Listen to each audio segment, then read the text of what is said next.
आता फक्त काही दिवस आणि बोगस दिव्यांग जेलमध्ये. होय, आज आपण नोकरीमधील बोगस दिव्यांग त्यांची शोध मोहीम या विषयामध्ये आज आपण सविस्तर बोलतोय. मित्रांनो, नोकरीमध्ये नोकरी लागत असताना, नोकरी मिळाल्यानंतर पदोन्नती घेत असताना, म्हणजे अगोदर दिव्यांग नाही, अचानक पदोन्नती घेण्यासाठी दिव्यांग झाले, असे शेकडोनी आकडे आपल्या समोर आहेत. आणि याच्याच बरोबर आणखीन अनेक गोष्टी या ठिकाणी मिळत आहेत. एक तर दिव्यांग हक्क अधिनियम 2016च्या आधारे नोकरीसाठीचे जे काही नियम बनवले गेले, महाराष्ट्राने ते 2018 मध्ये पब्लिश केले. त्या नियमामध्ये सगळ्यात महत्वाचा मुद्दा होता, जे दिव्यांग तुम्ही नोकरीमध्ये घेताय त्या दिव्यांगजनाची नोकरी देत असताना किंवा अर्ज आल्यानंतरच दिव्यांग प्रमाणपत्राची पडताळणी करायला पाहिजे. मग आतापर्यंत ही सगळी आस्थापनेनी याची खातरजमा का केली नाही, हा सगळ्यात मोठा विषय येतोय. नियमात लिहिलंय तरी पण याच्याबद्दल काहीही हालचाल आतापर्यंत झालेली नव्हती. एक दुसरी गोष्ट, जसंच दिव्यांग आतापर्यंत पत्र निघायचे, बोगस दिव्यांग एवढे मोठे, काही संघटनांनी यादी दिली, त्या यादीचे पत्र जिल्हाधिकाऱ्यांनी गेले, कुठं गुलदस्त्यात ती यादी गुंडाळून ठेवली देवाला माहिती. पण ज्या दिवशी तुकाराम मुंडे यांनी दिव्यांग सचिव पदाचा पदभार घेतला त्या दिवशीपासून बोगस दिव्यांगाचा कर्दन काळ म्हणून ते मागे लागले. अगोदरचं पत्र, नंतरचा शासन निर्णय काढणं याच्यासाठी जरुरी होतं की ते एक महाराष्ट्र शासनाचं कॉन्क्रीट डॉक्युमेंट आहे आणि त्या डॉक्युमेंटच्या आधारेच महाराष्ट्र शासन हालचाली करतंय, हे मात्र मुंडे सरांना किंवा महाराष्ट्र शासनाला दाखवायचं होतं. या सगळ्या गोष्टीची मोहीम सुरू झाली आणि जे बोगस आहेत त्यांच्या पोटामध्ये कळ निघायला लागली. एक तर चिरीमेरी देऊन काय होतंय का, एक दुसरी गोष्ट, काही संघटना आपल्या बरोबर घेऊन अधिकाऱ्यावर दबाव आणता येतोय का, तिसरी गोष्ट, आपल्यामध्ये सगळे बोगस आहेत ह्यांना एकत्र करून आपल्यातर्फे काही दबाव आणता येतो का, आणि चौथी गोष्ट कोर्टाचा पर्याय.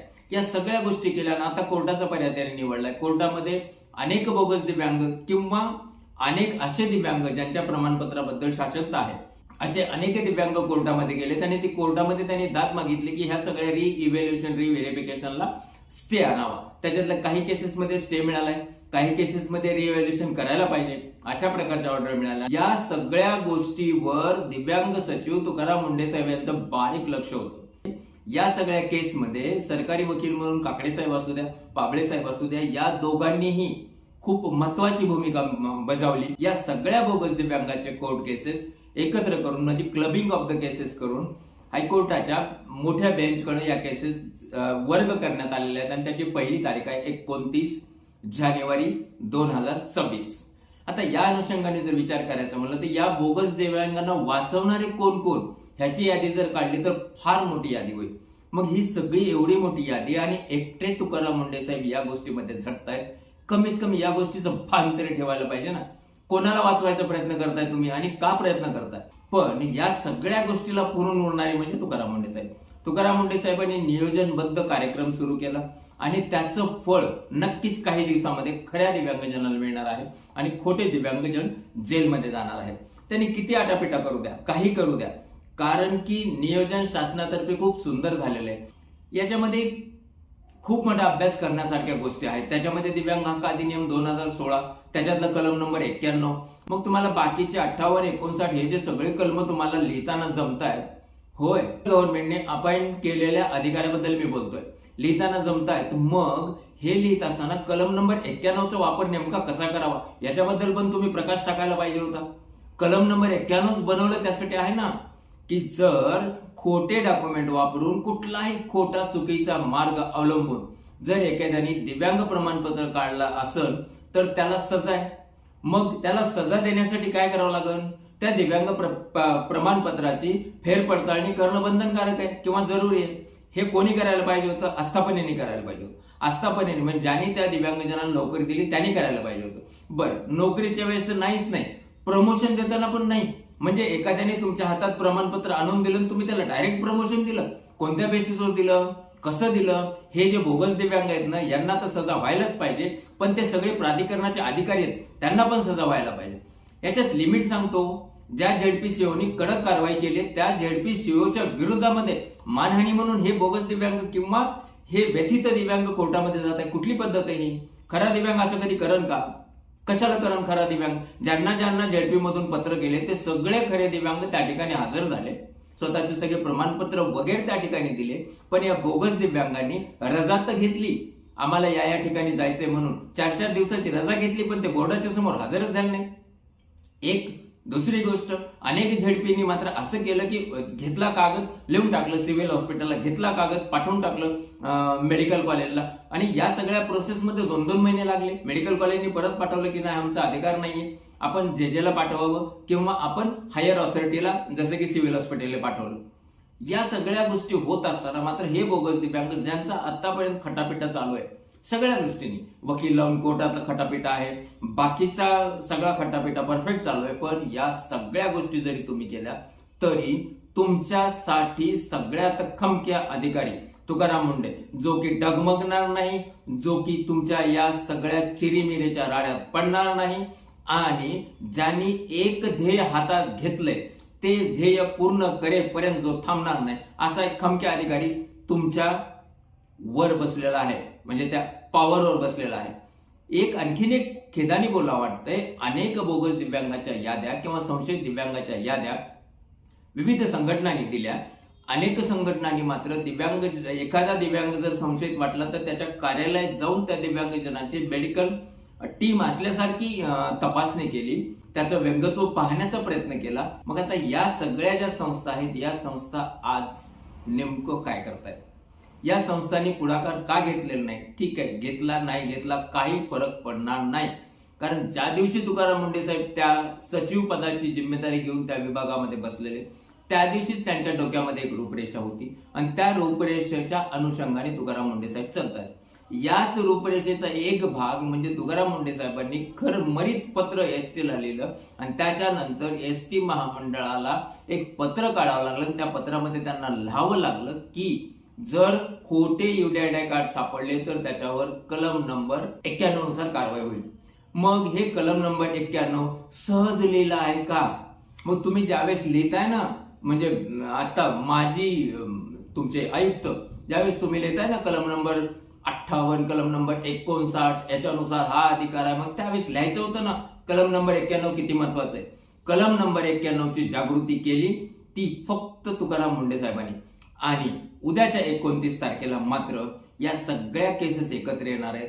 सरकारी वकिलाची मोठी टीम असणार आहे. तुम्ही खोटारड्यानं तुमचं कितीही ताकद लावा, सरकारी वकिलाच्या टीमच्या बरोबर खूप व्यवस्थित आणि मजबूत दस्तावेज असणार आहेत, आणि या सगळ्या गोष्टीचं फळ असं मिळणार आहे की खऱ्या दिव्यांगजनाला न्याय मिळणार आहे, म्हणजेच या बोगस दिव्यांगजनाला शिक्षा होणार आहे. आणि ती शिक्षा साधी पिधी नसावी. पुन्हा कोणतरी म्हणायचं नाही मी आता रिटायर झालो, रिटायर नाही, घर विक, घेतलेले सगळे भत्ते परत दे, आतापर्यंत केलेली सगळी जी काही तुझी पगार होती ती सगळी परत दे, कारण तू एका खऱ्या दिव्यांगजनाचा हक्क वरबाडून त्या ठिकाणी बसलेला होता, आणि खऱ्या दिव्यांगजन मात्र बगर नोकरीचा काहीतरी उदरनिर्वाह करण्यासाठी धडपड करत होता. याच्यामध्ये जागरूक प्रत्येक दिव्यांगजनाने होणं जरुरी, प्रत्येकाने आपापल्या परीने प्रयत्न करणं जरुरी. म्हणजेच तुकाराम मुंडे साहेब जे की दिव्यांग सचिव आहेत, त्यांनी जी ऍक्टिव्ह भूमिका घेतली त्याला कमीत कमी आपला मोरल सपोर्ट राहू द्या ना, मोरल सपोर्ट राहू दे. नियोजन त्यांचं आहे, प्लॅनिंग त्यांची आहे, त्यांना माहिती आहे त्यांना काय प्लॅनिंग करायची, काय त्या अगोदरपासूनच करून ठेवलेलं. या दृष्टीने मात्र प्रत्येकाने ऍक्टिव्ह राहणं जरुरी. काही असो, 29 तारीख त्याच्यानंतर होऊ शकते एका दुसरी तारीख पडेल, कारण अर्जंट सर्क्युलर मध्ये ते मॅटर घेण्यास सांगितलेले, आणि त्या 39 लोकांचं मॅटर आहे. ठीक आहे, आता त्या तपासणीला स्टे दिलेला आहे त्या परवाच्या ऑर्डरनुसार, पण हा स्टे तात्पुरता, जोपर्यंत त्या मॅटरची हिअरिंग होत नाही तोपर्यंत. आणि त्याच्यानंतर मात्र तुमची पडताळणी अजून एक विषय तो येतोय की ज्या सिव्हिल हॉस्पिटलने दिव्यांग प्रमाणपत्र दिलं, त्या दिव्यांग प्रमाणपत्र देत असताना, नोकरीमध्ये लावत असतानाचे काही नियम, या जर सगळ्या गोष्टी बघितल्या तर त्या प्रत्येक दिव्यांगजनाचा केस पेपर पाहिजे होता. आहे तुमच्याकडे केस पेपर? त्या केस पेपर तपासणी केलेल्या डॉक्टरनी काय शेरा लिहिलाय याच्याबद्दल आहे तुमच्याकडे रेकॉर्ड? हे पण सगळं रेकॉर्ड मागून घेणं जरुरी. कुठले कुठले युजर्स आयडी, पासवर्ड स्वावलंबन वेबसाईटचे चोरले गेले, आणि त्या युजर्स आयडी पासवर्डचा वापर करून नेमका काय घोळ झाला हे पण जाणून घेणं जरुरी. आणि हे येणार आहे पुढे. आता फक्त बोगस दिव्यांग पुढे येतो, पण यांना मदत करणारे, यांना पाठीशी घालणारे हे मात्र बारीबारीने पुढे येणार आहेत, एवढं नक्की. झेडपीसीओ हे शासनाने दिलेल्या आदेशाचं पालन करताय, त्या पालनामध्ये तुम्ही सहकार्य करा ना. अनेक दिव्यांग आहेत ज्यांनी की स्वतःकडचे जुने जे प्रमाणपत्र होते महाराष्ट्राचे, ते प्रमाणपत्र युडीआयडी मध्ये रूपांतरित केले गेले नाही त्यांचे. मग शासनाने वेळोवेळी हे सगळं मार्गदर्शन केलं, सेंट्रल गव्हर्नमेंटने मार्गदर्शन केलं, स्टेटने केलं, मग तुम्ही का नाही केले? तुम्ही जर खरे होते तर तुम्ही युडीआयडी मध्ये प्रमाणपत्रित करायला पाहिजे होतं त्या सगळ्या गोष्टीला. आणखीन एक गोष्ट, आधार कार्ड इथलं एका जिल्ह्याचं तुम्ही प्रमाणपत्र काढता दुसऱ्या जिल्ह्यातून, कशासाठी हा खटापिटा? हा जर खटापिटा तुम्ही सगळं करताय तर तुम्ही खरे कशाहून खरे? अरे कहर म्हणतो अलियावर जंग चे डुप्लिकेट सर्टिफिकेट्स म्हणजे अनालिसिस शीट, ती शीट प्रेझेंट करून त्यांचं UDI काढलं गेलं. कसं काढलं? नेमकं याच्यामध्ये रॅकेट काय? या सगळ्या गोष्टी हळूहळू पुढे येणार आहेत. सुरुवातीला हे बोगस दिव्यांग यांच्या तपासण्या करणं इथून सुरुवात, कारण हे चांगलं झालं, कोर्टामध्ये मॅटर गेलं. त्याच्यानंतर ही गोष्ट फार चांगली झाली की कमीत कमी या गोष्टीला पटकन आउटपुट मिळत येतं. आता हायकोर्टमध्ये एक जणाचं मॅटर, दुसऱ्या हायकोर्टमध्ये एक जणाचं मॅटर, याच्यापेक्षा सगळे मॅटर क्लबिंग करण्यामध्ये सरकारी वकील यांनी फार मोठा रोल केला. दिव्यांग सचिव तुकाराम मुंडे साहेब, सरकारी वकील यांनी सगळं जे नियोजन केलं त्या नियोजनाचा एक भाग म्हणजे हे सगळे मॅटर्स क्लब झालेले आहेत. आणि याची पहिली सुनावणी 29 तारखेला आहे जानेवारी महिन्याच्या.